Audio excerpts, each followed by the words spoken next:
Hi, it's been a week since I posted my last video and a week since I've been home. Well, not quite a week, but almost a week since I've been home from the reunion, and I wanted to pop on and do a very raw video. And I guess really all my videos are pretty raw. Like, they're just me talking and sharing with you all.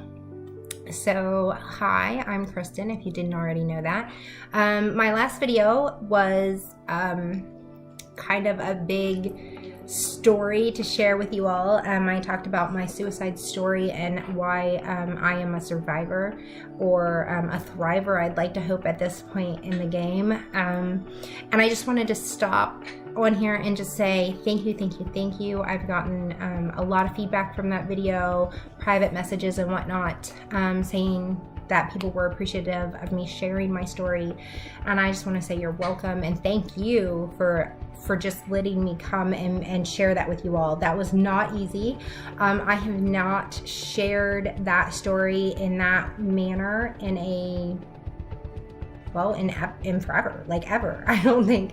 And so it was nice that everyone was able to take it for what it was, and just me trying to raise awareness on suicide. So thank you. In that video, I did touch on the fact that during that time I was saved, or that I gave my life to Christ. And so I thought it would be good just to share my journey with God, and maybe just so you guys kind of get a little insight to how my relationship with him works. And so wasn't really sure I was going to do this video. I just kind of am sharing with you as things come to me, and this is coming to you because it was mentioned in the last video, and also because I went to Bible study this past week, and I just felt like God was saying, oh, you really probably should tell people that you're saved and that you believe in me. And I was like, but I did. Like, sort of. I don't really want my channel necessarily to be about church and God and whatnot. That's not what this channel will be. But I guess in a way, like, he's going to be a part of every story because I am a believer, and he is why I am still here, and why I do what I do, and why I'm here on this channel. So it's kind of hard to take my faith out of the equation, I guess, in a way. I don't know. So I don't really know how you guys are going to feel about that or whatever, but that I just feel like this is part of me. So in today's society, it's probably really taboo to just like be very open and upfront with others about your faith.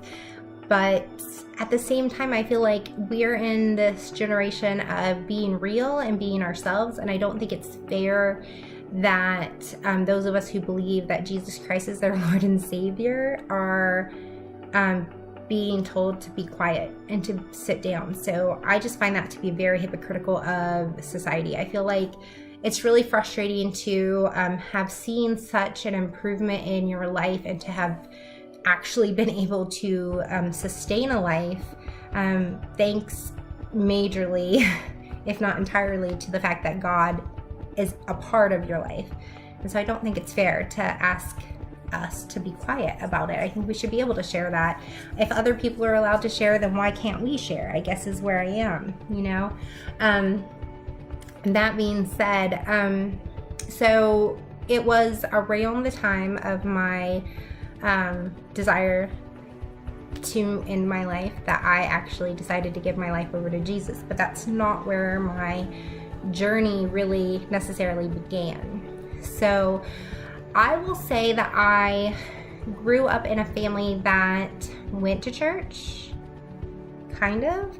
Like, my family went to church, not always necessarily my parents, not necessarily always my immediate family, but like my family, like my outside family.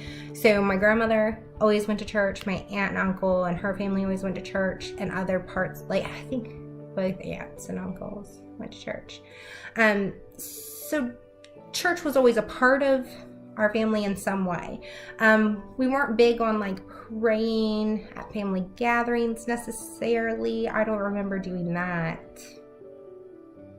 I don't know, maybe my cousins remember. I don't know. I was really young, but I don't remember that. But I remember going to church. So I would go occasionally to church with my grandmother. She went across the street of her house to a little Methodist church, and I would go there a lot with her because I was always with my grandma, so of course why wouldn't I go with her.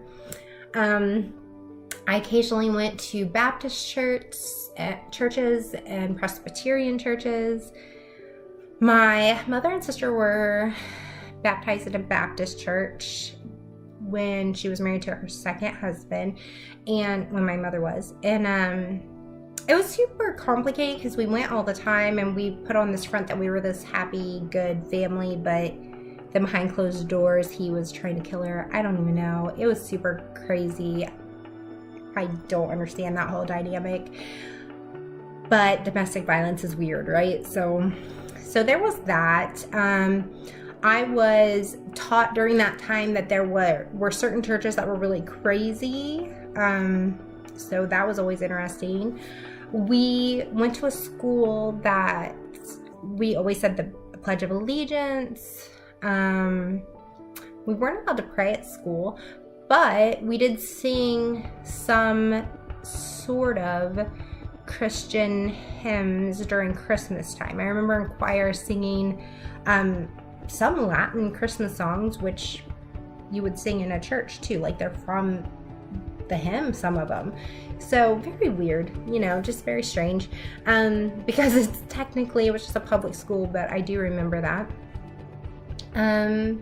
So yeah, that was kind of my life growing up, was just like in and out of churches, going to vacation Bible school because that's what you did, and you wanted to go hang out with your friends, maybe going to a church activity with friends at their church, but not, I never went to a church that taught that you were to have a relationship with God.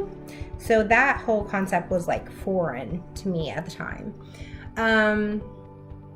I kind of didn't care about church when I was in high school. I thought it was all trivial and silly. People really let me down in my teens, and so I just kind of didn't care about anybody at the time. And then I graduated, and I ran into my now husband, and we started hanging out, and he's the one who actually really introduced Jesus to me, really made me want to have a relationship with God. I wanted to learn how to have like intimate prayer with Jesus, and I wanted to clean up my act and get better and just be a better person.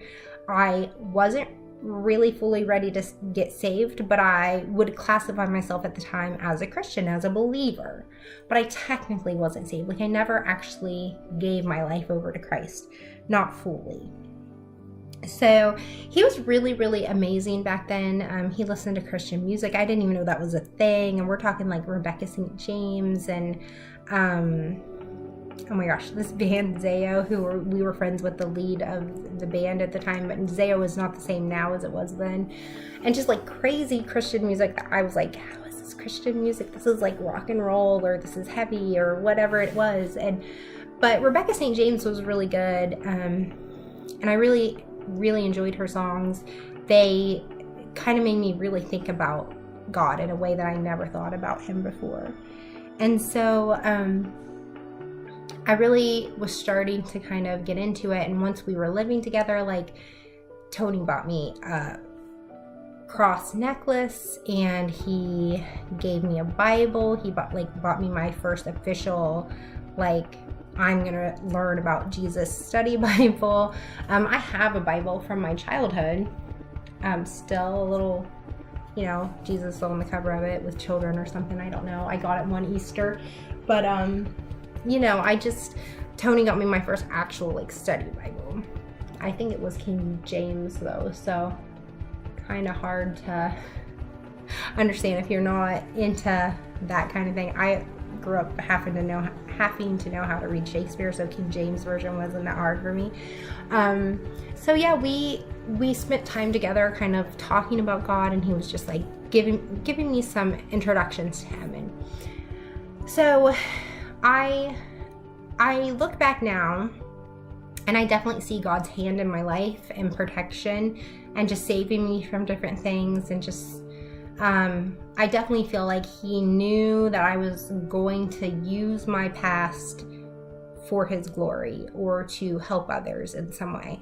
And I see that now. I mean, it's very hard to see that until you're on the other side of it, but I definitely see that now. We were going to church. We got married in a church. Once we moved away, we kind of lost sight of it. You know, we were away from our family for the first time. We were young. We were 20 and 21. And we, you know, we're with a bunch of young Marines. So it was a lot of just like, you know, college age kids and what they do when they're away from home kind of thing. We were married, but still, like, you know, a lot of parties, a lot of just like drinking and hanging out and whatever. Not the kind of life we should have been living, for sure. And it definitely caused us issues. And then we kind of fell away from our walk with God a little bit, but not fully. And then it wasn't really until we had 2 kids that we started going back to church again. And we were going to the church that I mentioned in the last video, that I was talking to the pastor. And I really just developed a good relationship at that church with the people. And I really started like seeking out God, like soaking in everything I could, trying to heal all the parts of me that needed healed and whatnot. And I think I really attribute that to him, to Jesus, just like being like, okay, look, she needs to come to me. This is how this is going to happen. Unfortunately, I'm really, really stubborn. And so I still was making mistakes and still hating things about myself. And that's where I ended up being suicidal. And it was at that moment that I finally was like, I have to stop everything I'm doing and give my life over to him. And so that's what saved me from myself, was I gave myself to Christ and was like, no turning back. This is it. That's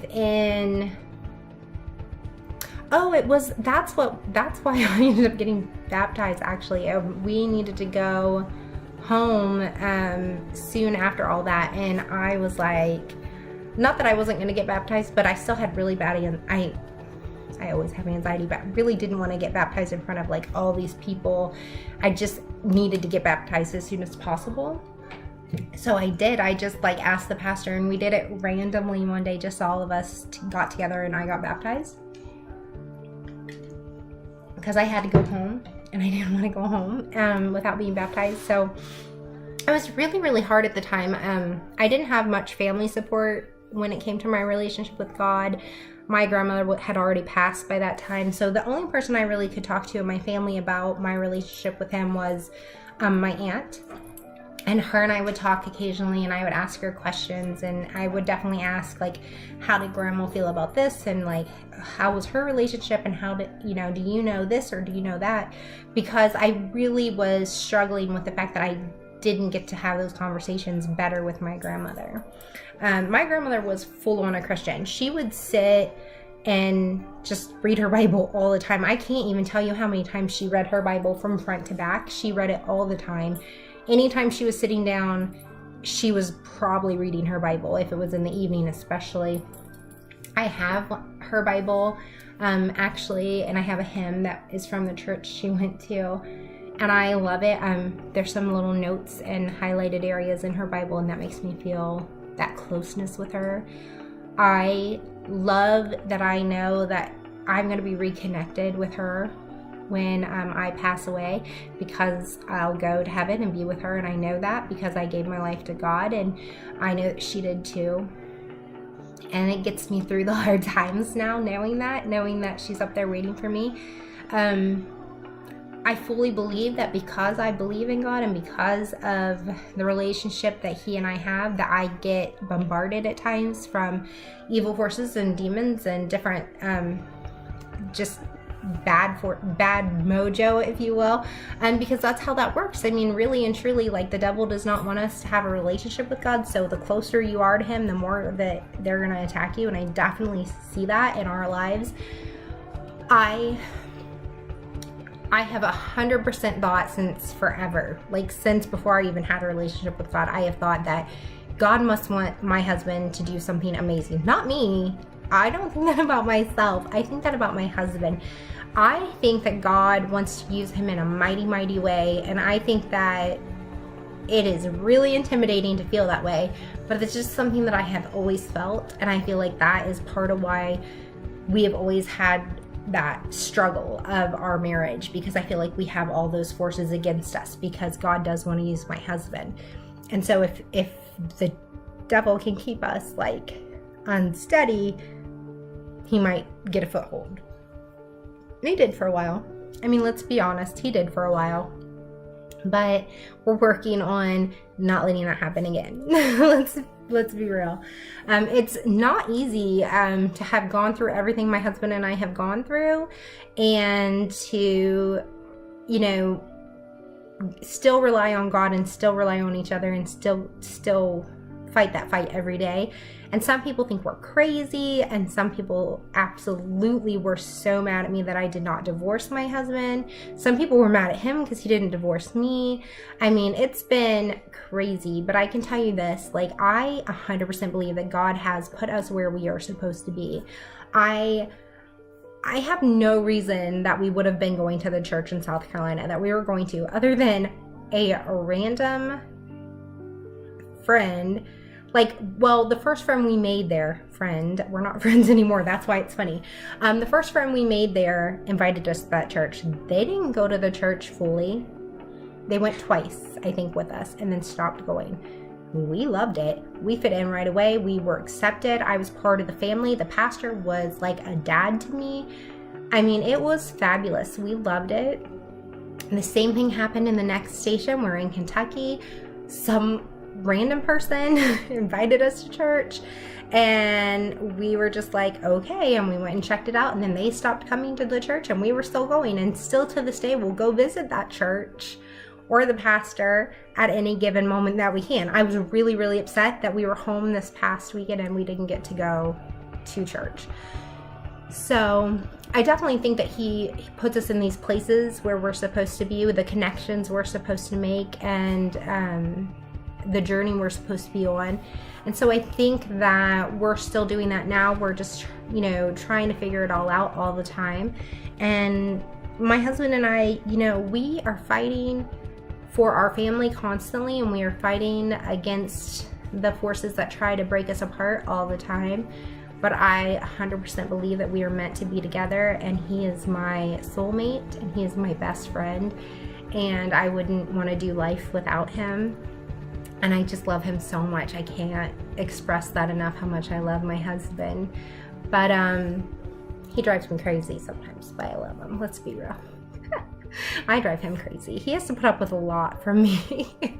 But I'm really glad that we have taken the journey we took to get to where we are, and that we're on this other side of things, and we can see God and his part in our lives, and we can just praise him and give him glory and just be thankful. You know, he has done so much for our family, and the house that we live in is definitely one of those God moments for us. We just had the most random thing that happened last year that led us to getting this house. It's so crazy. So should be another story maybe, I guess, but I'm going to share it with this because I fully believe that this was God's intention for this house. But so we have always wanted to be able to buy a house, but we've never financially been steady enough to be able to buy a house. With everything that's gone on, it's just been really impossible.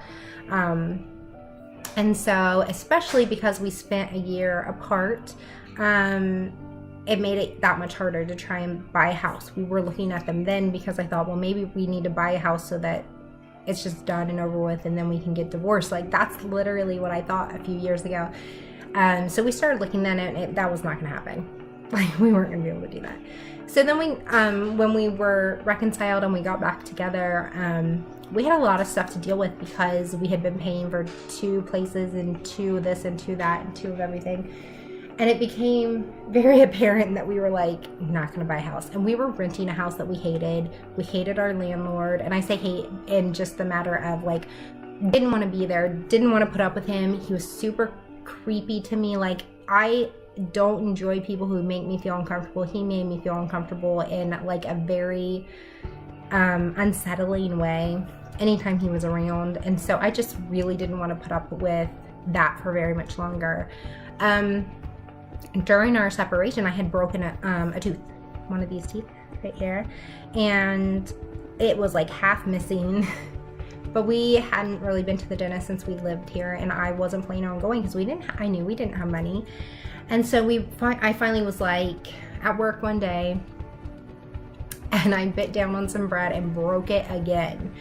And this time exposed the nerve, and I was over. I was like, I'm not gonna be able to not fix this tooth. So I go to the dentist, and we find out that we're gonna have to like do something to be able to pay for it. Okay, fine, we do that, whatever. I'm gonna have to have a root canal. Great, that's fabulous. Like, I'm so excited, right?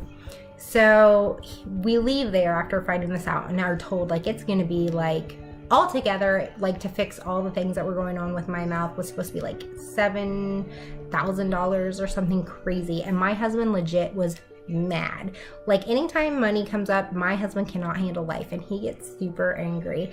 And so he was mad, and I'm just like, look, we're gonna figure it out. We'll deal with a little at a time. I just need to get the one tooth fixed right now. I don't care about anything else, but I cannot go without getting this tooth pulled or something. Like, I will let them pull it, I don't care, but I couldn't go with this nerve. So we left there. I had to go somewhere. I don't remember where I had to go. Work or someplace, or I had to go pick someone up. I don't know.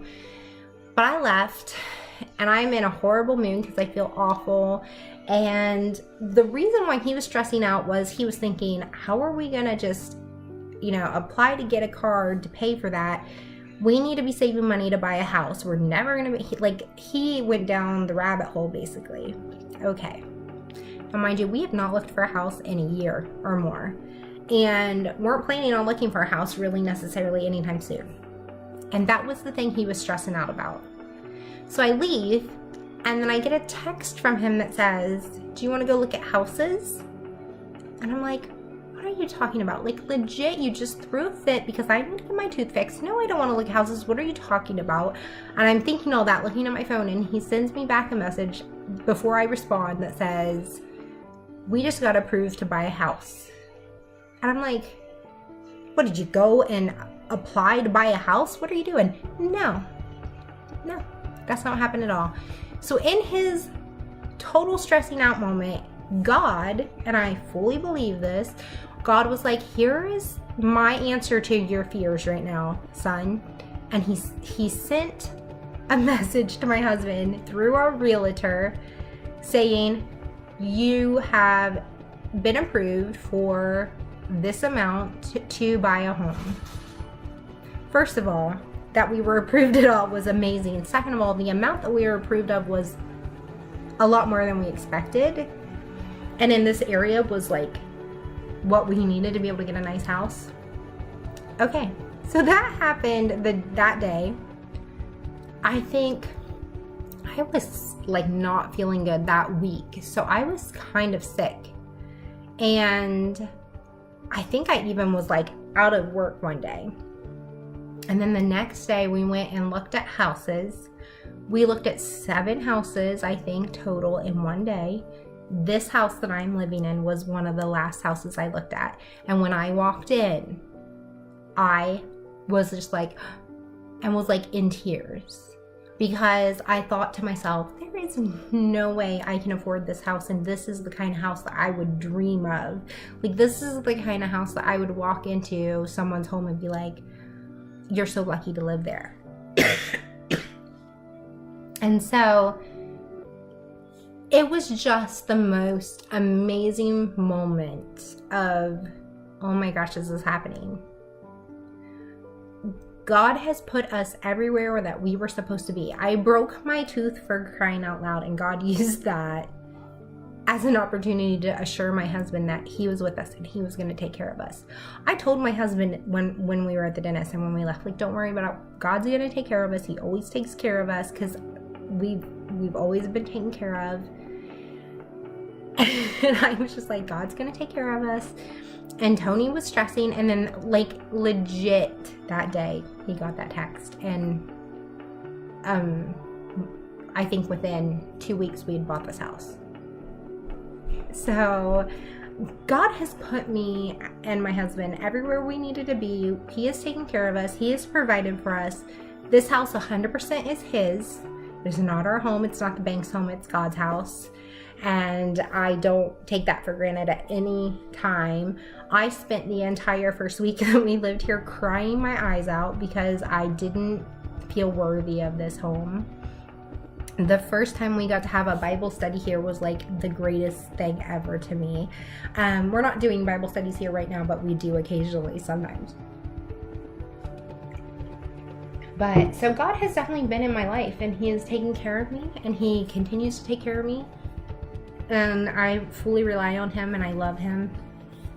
And I need to be more diligent than I am in my relationship with him. I'm working on that every day still. I just get like distracted too easily, I think, in this world. I think we all do that, and so I tend to forget to do certain things I should be doing. So I'm working on that. But yeah, so that's my salvation story, that I nearly took my life and then decided not to, and to give it to him instead. Kind of crazy. I fully believe that God brought me Tony, my husband, so that I would find him and build on that relationship. Not with Tony, but with God, and with Tony. I think that we're meant to be together 100%. So anyway, I hope you find this video to be interesting, and just for what it is. It's just my story, my relationship, my salvation. And I hope that if you feel led to, you'll share your story down below in the comment section. Like this video, share it if you want. It's no big deal. And I will come back and talk to you again next time. Love you guys.